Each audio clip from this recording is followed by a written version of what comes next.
Salam alaikum et bonjour à tous les pays francophones. Bien sûr, bienvenue à James Corps DZ avec comment reconnaître votre type de corps, partie numéro 3. J'avais bien élaboré en partie 1 et 2 et je croyais que j'avais vraiment fait, je crois, vous me dites. J'ai fait un boulot qui était très compréhensif et très simple. Maintenant, j'invite quelqu'un pour prendre ce sujet à un niveau qui est vraiment so deep, comme on dit en anglais, c'est profond.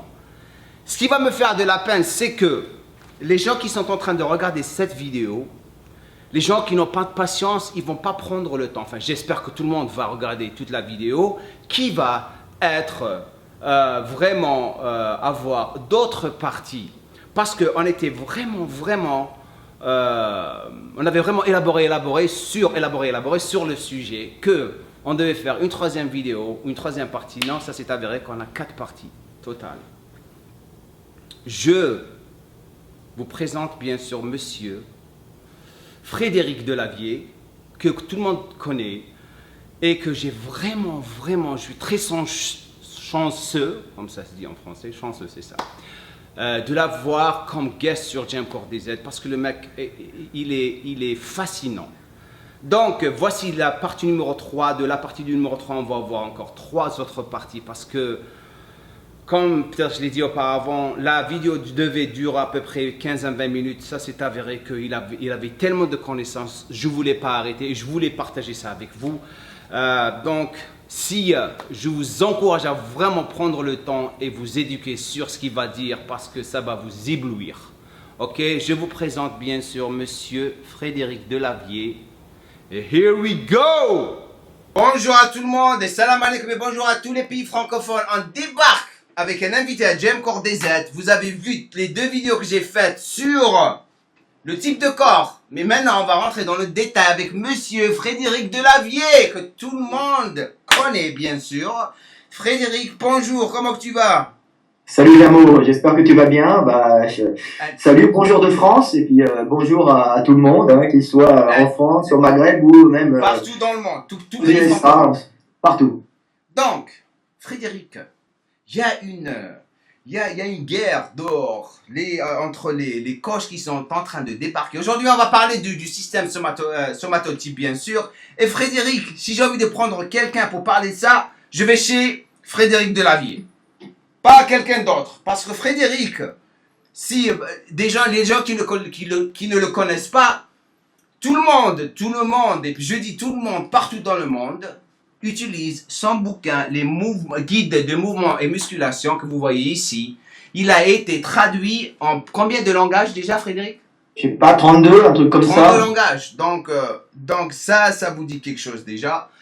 Le mec, comme j'ai dit dans la deuxième vidéo de somatotype, lorsqu'il commence à parler, il faut vraiment payer attention. Donc aujourd'hui, on va faire la vidéo numéro 3 avec Frédéric, le type de morphologie. Dis-moi ce que tu penses. La première des choses, ton avis sur tout. Sur le type de morphologie, la première des choses. Ah ben, il y a plein de types morphologiques, mais les types morphologiques sont souvent des adaptations climatiques avant tout. Alors climatique, maintenant, il y a des métissages, il y a des mélanges, il y a les transports, il y a les avions qui emmènent des gens à droite à gauche, il y a les migrations de travail, mais en général, les peuples sont restés pendant très longtemps isolés, pas vraiment isolés, mais les transferts d'individus se faisaient beaucoup moins facilement qu'actuellement. Hein.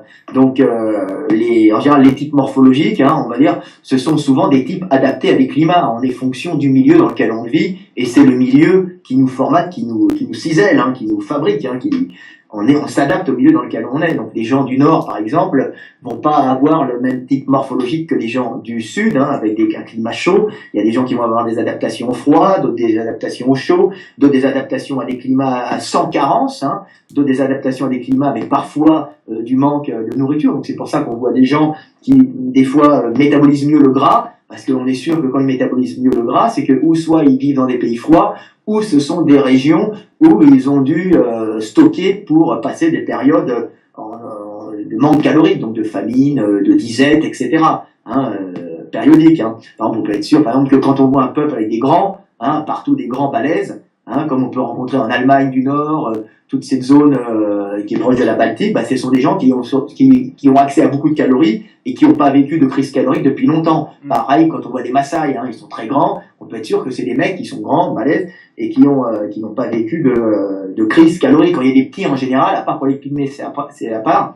Quand il y a un peuple qui est plus petit, c'est que des fois, c'est où la nourriture est moins abondante, où il y a eu des crises caloriques qui ont éliminé les grands. Hein, tu vois, on voit des trucs comme ça. Et puis pareil, quand on est au nord, on n'a pas le même type morphologique parce qu'il faut se protéger du froid. Hein, donc c'est pas maintenant. Il y a plus de problèmes parce qu'il y a des chauffages centrales, on a des manteaux en laine polaire. Mais à l'époque, c'était pas évident. Donc les gens, surtout au paléolithique au Mont, ils s'étaient habitués à un climat froid, donc membres plus courts, cage thoracique plus large, viscères plus gros pour y loger de la graisse, gros poumons pour pouvoir avoir plus d'oxygène, pour pouvoir, en s'associant l'oxygène et le gras du corps, donc il y avait oxygène comburant, gras du corps combustible, pouvoir se chauffer aussi l'hiver, se chauffer sans chauffage central. Donc tu vois, la morphologie est complètement changée, plus des membres plus courts, un buste plus grand, donc tu vois, des brévilignes quand on est au nord, longilignes quand on est au sud, par exemple en Afrique, hein, tu vois, dès qu'il fait plus chaud pour pouvoir thermoréguler, évacuer la chaleur externe. Donc tu as plein de types morphologiques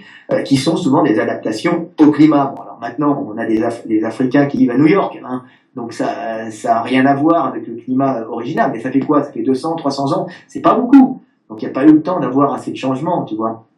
Mais c'est un peu comme ça, puis. Juste pour t'interrompre pour 20 secondes. Donc, ce que tu dis ici, c'est que la technologie a vraiment affecté. Est-ce que tu peux dire que la technologie maintenant a affecté les types de corps? Il y a moins de sélection climatique, on va dire. C'est normal, puisqu'on a le chauffage central. Tout le milieu affecte ton type de corps. Mais c'est sur de nombreuses années. C'est pas sur une génération, 2 générations, 3 générations. C'est beaucoup plus que ça. Hein. Ça a été des dizaines de milliers. On va compter en milliers d'années, plutôt. Allez, au minimum en 500, 800, 900 000. Alors ça va plus vite, des fois, parce qu'il y a des mémoires génétiques, hein, comme on dit, qui reviennent quand le milieu change. C'est-à-dire qu'on a des mémoires génétiques qui fait que quand il y a un milieu qui change, par exemple, des gènes qui n'étaient pas, comment on dit, ils appellent ça en épigénétique, exprimés, se mettent à être réexprimés en cas de problème graves. C'est ce qui sont été aperçus, par exemple, pendant la Seconde Guerre mondiale aux Pays-Bas, donc en Hollande, le pays du fromage. Hein, il y avait eu une famine parce qu'il y avait eu, on avait coupé la nourriture par rétorsion. Je crois que c'est les Hollandais qui étaient avec les Allemands. Après, ils étaient plus, je sais pas ce qui s'était passé. Donc il y avait plus de nourriture. Il y a eu une famine pendant l'hiver et les femmes avaient peu à manger. Les femmes qui ont eu des bébés ont eu des bébés qui ont eu des problèmes. Alors des gens maigres. Il y a eu d'un seul coup des gens qui se sont mis à stocker du gras, des bébés qui étaient tout maigres. Et après, je crois qu'il y a eu une espèce de problème de ralentissement du métabolisme, tu vois, sur les bébés qui étaient nés pendant ces périodes, qui avaient subi, tu vois, les mamans qui avaient subi pendant qu'elles étaient enceintes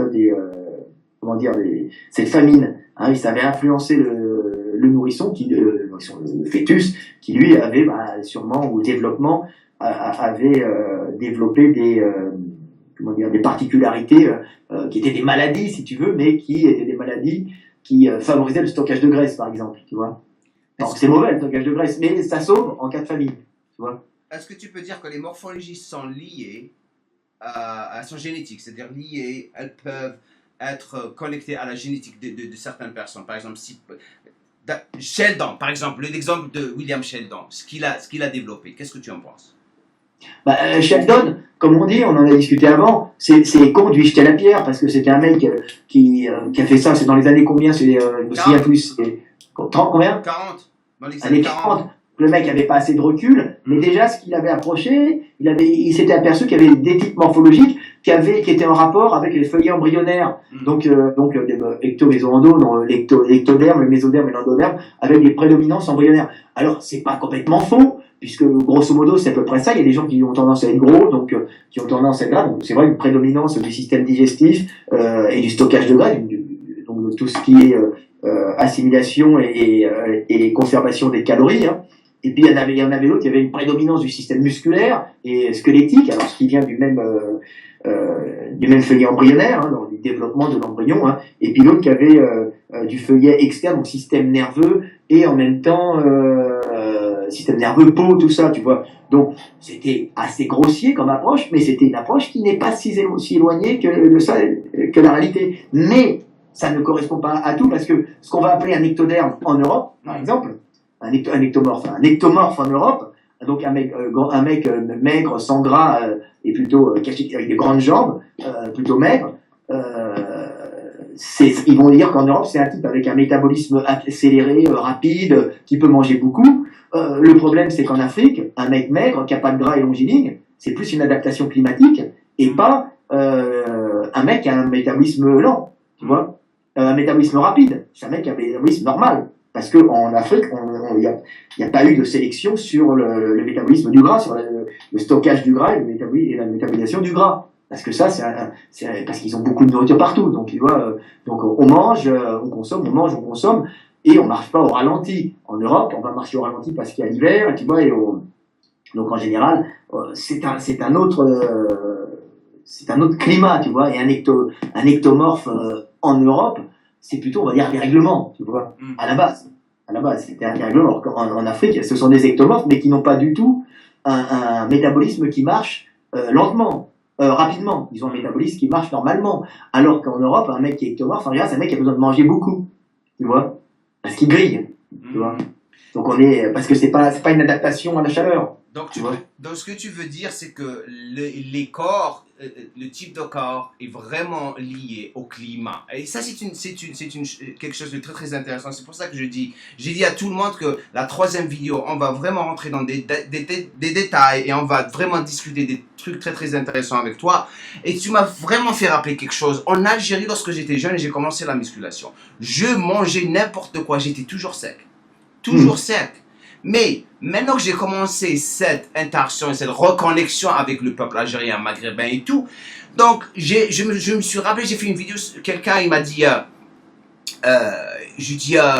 les Algériens, les Maghrébins, ils sont tous des jolis corps, ils ont tous des six-packs, ils sont tous des octomésomorphes et tout, blabla. Il m'a dit, c'est plus le cas, Djamo, parce que maintenant, ils ont changé la bouffe. Ils mangent pas comme auparavant, parce qu'ils mangent du n'importe quoi. Bien sûr, toute la bouffe qui les a affectés, ça a affecté leur métabolisme, leur corps, et ils commencent à devenir gras, frère. Okay. Ils commencent à vraiment devenir gras. Ça, c'est très, très intéressant. Ils ont des bouffes qui ne sont pas adaptées maintenant. Ouais. Alors, le maghrébin, c'était quoi à la base? C'est du climat méditerranéen, comme nous dans le sud de la France, donc un climat chaud, hein, donc c'est pas des gens qui sont adaptés au froid, hein, à la base. Alors c'est vrai que dans les montagnes de l'Atlas, il neige, il y a des sangliers, il y a une faune particulière, il fait assez froid, mais c'est pas tout le Maghreb, si tu veux, et puis c'est moins froid quand même que l'Europe. Mais à la base, le maghrébin, c'est pas quelqu'un qui doit se préserver du froid comme l'Européen, donc il n'aura pas il n'aura pas de gras sur tout le corps, si tu veux, à la base. Hein. Alors que l'Européen, si tu remarques bien, quand il mange beaucoup, bah, ça fait des gros bivindums, tu sais, remplis de gras, comme les gros Américains qu'on voit, qui mangent du sucre et puis ils se remplissent de partout, c'est des gros obèses.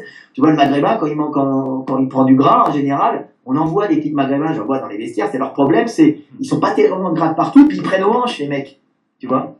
T'as remarqué, il y en a beaucoup qui prennent aux hanches, les maghrébins. Ouais. Et ils prennent aux hanches pourquoi? Parce que comme il fait chaud, la nature a fait que, en cas de disette, donc de manque calorique, parce que c'est des pays quand même où c'est très riche, mais moins riche que l'Europe. Si tu veux, moins riche que l'Europe. L'Europe, c'est très riche, mais nous, on doit passer l'hiver. On est confronté à d'autres problèmes, un hiver rigoureux.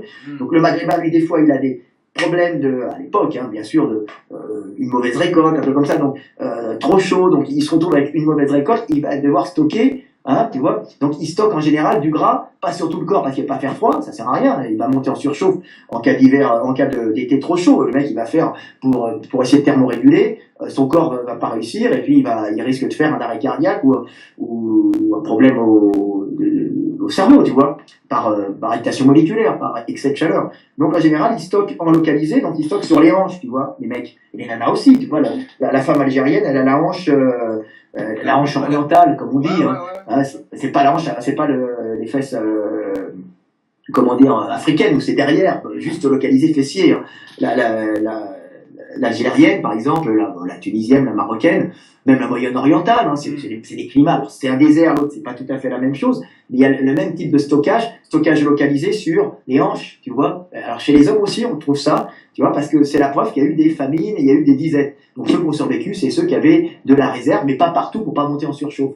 Donc, on retrouve ça chez les Maghrébins des fois, mais ça n'empêche que ils ont tendance à avoir plus facilement les plaquettes abdominales et à sécher facilement, parce que comme il fait chaud, bah, ils s'embarrassent pas de graisse partout, tu vois.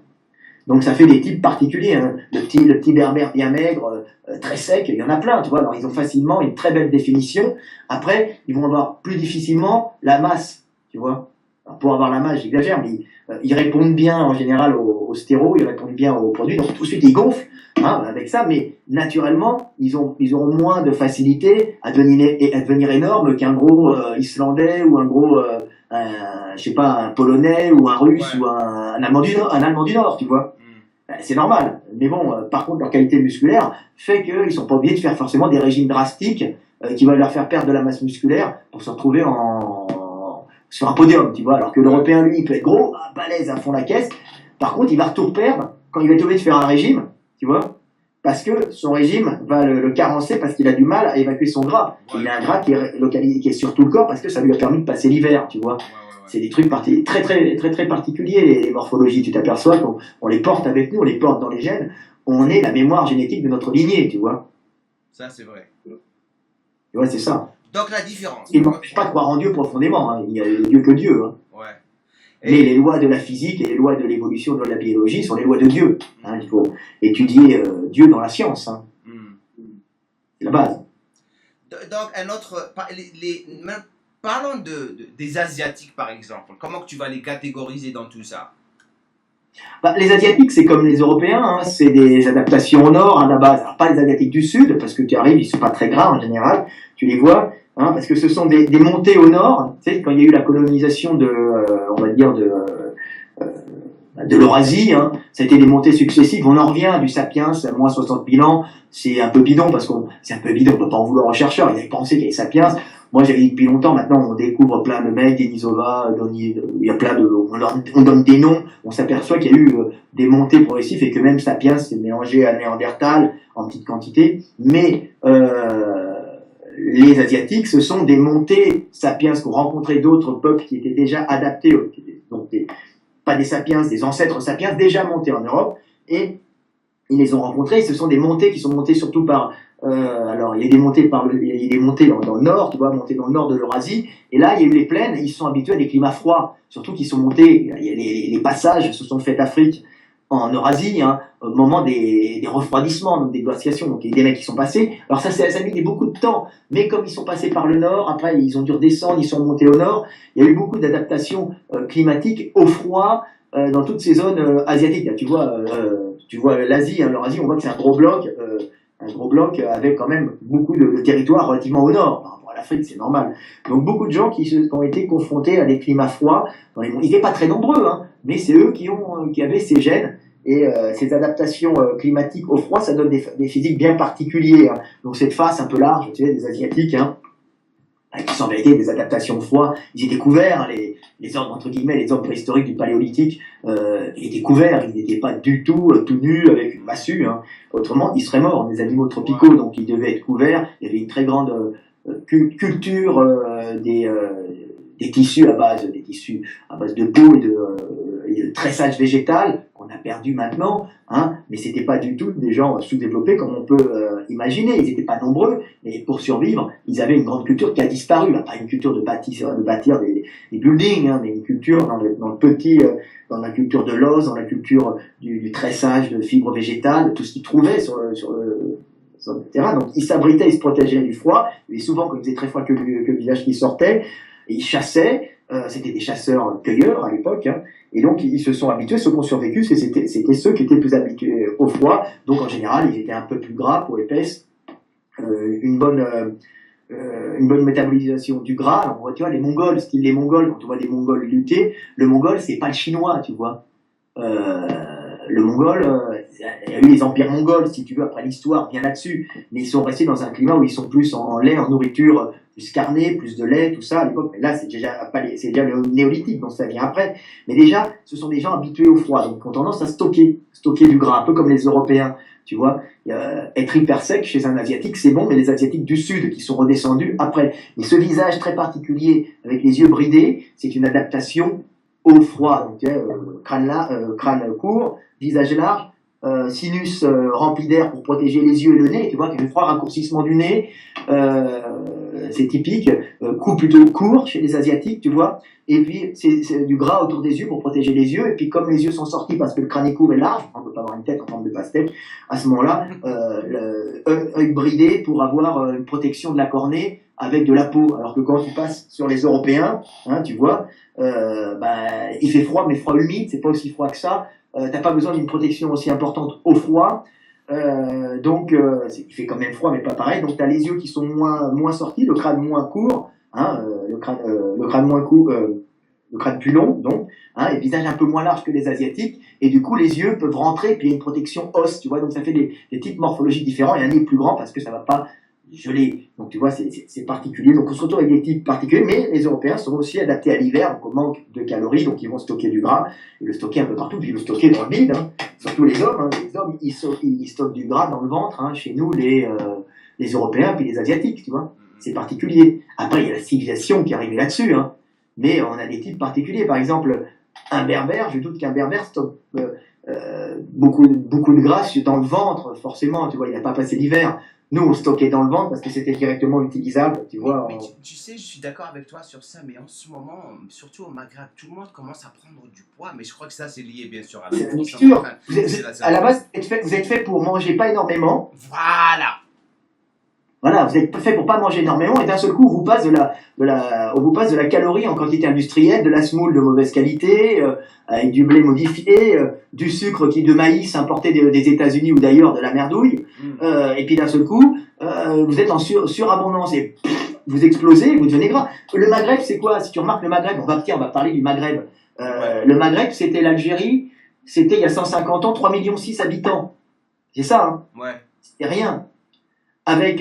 C'était géré, c'était une espèce de gestion automatique par régulation de naissance. Donc les nanas étaient protégées, on les donnait pas, on le donnait aux mecs qui avaient plus d'argent, pas parce qu'on était un connard qui veut donner la nana au mec qui a plus d'argent, parce qu'il fallait la protéger et on pouvait pas la donner au beau mec qui arrivait qui avait pas de nourriture. Tu vois, donc on la donnait en général c'est au cousin parce qu'il était à côté, au vieux cousin parce qu'il avait prouvé qu'il avait réussi dans la vie, puis on donnait la fille. Tu vois, au vieux cousin, mais pas parce qu'on était un connard qui donne à la vie, parce que si tu la donnes à un jeune qui n'a pas d'argent, il n'y a pas énormément de calories, hein. C'est pas pauvre, mais t'as vu, c'est une bande de terre de 300-400 km coincée entre le désert et la Méditerranée, tu vois. C'est pas l'Europe où t'es sur 1500 km et puis 8000 de l'autre côté de verdure, même si c'est l'hiver. Donc on donnait les filles justement pour des questions caloriques, hein, pour les protéger, puis il n'y avait pas accès à tant que ça de nourriture. Tu vois, on faisait très attention à la calorie. On était 3,6 millions, hein, 3,6 millions au Maghreb, hein. C'est peu. Et avec l'arrivée des Européens, hein, il n'y a pas tout le temps du mélange, il y a tout le temps du passage, hein, parce que je dirais le Maghrébin, on sait bien maintenant avec les tests génétiques ce que c'est une vieille souche néolithique, avec du passage du Moyen-Orient, puis avec du passage européen, puis ça a toujours tourné un peu autour de la Méditerranée. Mais on va dire que c'est du type méditerranéen, sud, alors qu'il y a une petite méditerranéen nord, mais ça tournait, il y avait tout le temps de l'apport européen, de l'apport moyen-oriental. Sinon on est des blancs. Les Maghrébins sont pas des Africains, pas des subsahariens. Il y a beaucoup moins de passages d'Afrique subsaharienne, quoi, au Maghreb que dans le Maghreb, quoi. Il y a un mélange de tout. Il y a un mélange de tout, mais il y avait peu d'Africains subsahariens. Le Sahara, c'est dur à passer, hein. C'est plus dur à passer que la Méditerranée, quasiment. Tu vois, j'exagère, mais c'est des milliers de kilomètres de sable. Même si c'était un peu plus vert avant, c'était pas encore le paradis, hein. Ouais. Donc on se retrouve avec des gens qui étaient habitués à manger pas énormément, faire la régulation, ils n'étaient pas nombreux, et d'un seul coup, on arrive, les Européens, l'industrialisation, la bouffe, les techniques européennes. On avait créé ces techniques parce qu'on était habitués à passer l'hiver, gestion de l'hiver et tout. Donc c'était l'hiver qui nous a rendu technologiques. On importe ça par la colonisation, entre guillemets, en au Maghreb, poum, explosion calorique, donc explosion démographique, et en 150 ans, on est passé de, je crois que c'était 3 millions 6 à 30 millions, 35, 36, je sais pas, multiplié par 11, alors que l'Europe, alors que la France, elle a été multipliée par 2, tu vois. Alors tout le monde est cousin, si tu veux, au Maghreb, et avec un apport calorique pléthore, et puis des gens qui se trouvent déjà, alors là, ils faisaient beaucoup d'enfants parce qu'ils avaient à manger, tu vois, mais, parce qu'en général, ils régulaient quand ils n'ont pas à manger, quand ils ont à manger, ils en font plus, et on se retrouve maintenant avec encore plus de calories, de la calorie pourrie, parce qu'avant on avait quand même les cultures du coin, hein, les orangers, je sais pas qu'est-ce qu'il y a, le blé, parce que ça pousse bien là-bas, les tomates, tous les agrumes poussent très bien. Bon, on fait des citernes, on fait pousser, quand il pleut un peu l'hiver, on récupère les eaux, les eaux. Et puis là, d'un seul coup, t'as l'arrivée de la bouffe de merde, comme on appelle ça aux États-Unis, la junk food, c'est ça? De la bouffe de merde, qui est même parfois moins chère que la bouffe du pays, et puis les mecs se jettent dessus, ça coûte pas cher, des chips, des merdes, et puis comme ils ont tendance à stocker un peu, parce que il y avait souvent au cours il y avait souvent pas des famines, mais des manques caloriques dus aux sécheresses, les mecs stockaient un peu, puis là, dans ces on se retrouve avec des mecs qui explosent, deviennent gras, gros, et puis avec des diabètes, diabétiques, souvent beaucoup de diabète. C'est un grand problème en ce moment, même au Moyen-Orient, oriental. Un très grand problème de diabète. Ah ouais, partout, surtout en Algérie, au Qatar et Doha. Tu sais, Qatar et Doha, l'obésité, c'est quelque chose de lamentable. Après les États-Unis, c'est le Moyen-Oriental. C'est ça se dit, Moyen-Oriental, ok? Et après, c'est le nord de l'Afrique, hein. Ah oui, ouais. C'est une horreur. Alors, je pense pas que par exemple, le nord de l'Afrique, Moyen-Orient, je pense pas que c'est un pays où les mecs vont faire forcément du cholestérol, un excès de graisse, parce que, mais il faut du diabète. Ils bouffent du sucre, les mecs. Quand il fait chaud, on mange pas de gras, on mange du sucre, on est attiré par le sucre, c'est normal. C'est de la calorie directe. Le gras, on le stocke avant l'hiver, nous, les Européens, et on le restitue après. Donc...